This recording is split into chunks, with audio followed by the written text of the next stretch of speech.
नमस्कार साथीहरु, तपाईलाई स्वागत छ। अब चाहिँ 1 घण्टा अगाडि चाहिँ चल्ला आइसकेका छन्। 1 घण्टा अगाडि चल्ला आइसकेर हामीले चाहिँ यहाँ चाहिँ पानी दिइराखिएको छ। पानी पनि खाएका छन्। खासै धेरै चाहिँ हाल्नुहुन्न, सुरुमा थोरै हो। अहिले भाँडाको अपुग भएको कारणले 1 घण्टा भाँडामा दिएको छ। 1 घण्टा 2 घण्टा अब जति मिल्छ यता निकालेर राखिदिएको मैले। त्यो भ्यासिन मात्रै दिनु यिनीहरूलाई पानी। सुरुमा दिँदाखेरि तपाईहरुले भेली पानी अथवा ग्लुकोज पानी दिन सक्नुहुन्छ।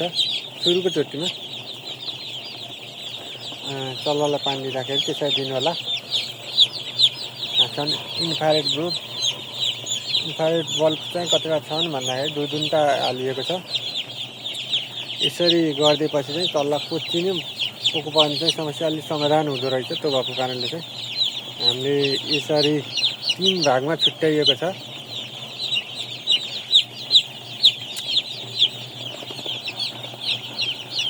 उतापट्टिबाट चाहिँ घाम लागिरहेका छन्, प्लास्टिकबाट तातिरहेको छ, माथिबाट भेन्टिलेसन। चल्लालाई पनि भेन्टिलेसन दिनुपर्ने हुन्छ। अब त गर्मीका चल्ला हो नि, त्यो भएको कारणले चाहिँ भेन्टिलेसन पनि दिनु पर्यो। अनि चाहिँ तपाईहरुले चाहिँ अरूको खोरमा जाने यताउति गरिरहनु भएको छ भने त्यो कार्य चाहिँ आजैबाट बन्द गर्नु पर्यो।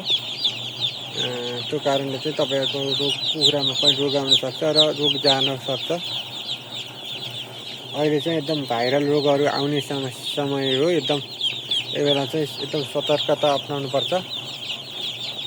यो बेला नै बर्ड फ्लूहरू विभिन्न ठाउँमा देखिरहेको हुन्छ। बर्ड फ्लू रानीखेत अनि चाहिँ देखिने भनेको अहिले चाहिँ गम्बार भनेको चाहिँ अब जुन समयमा पनि देखिरहेको छ। भाइरल भनेको चाहिँ अहिले चाहिँ मेन कारण भनेको बर्ड फ्लू र रानीखेत हो अहिले देखिने समय भनेको। ल हेर्नुहोस्, ठ्याक्क केही मिलेन कि ब्रुडिङ गर्दाखेरि। ल हेर्नुहोस्, यस्तो ब्रुडिङ गरेर चाहिँ लगभग हामीले चाहिँ 35-40 लटसम्म अलि बढी निकालियो कि अब त्यति निकालिसकियो।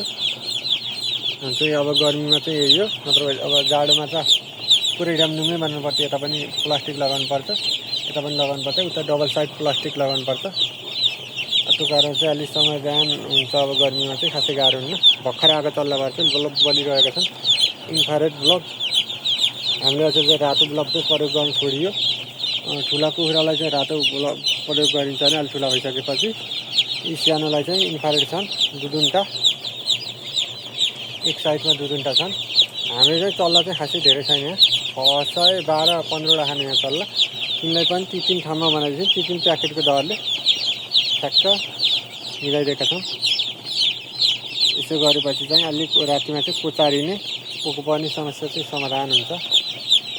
पोको परेर अँठिएर खाँदिएर मर्ने समस्या समाधान हुन्छ अलि थोरै केही मात्रामा। नाङ्लो चाहिँ त्यसरी नाङ्लोमा दाना छन्। त्यो नाङ्लो चाहिँ उतापट्टि राख्नुपर्ने। त्यहाँ पानी छ उतापट्टि।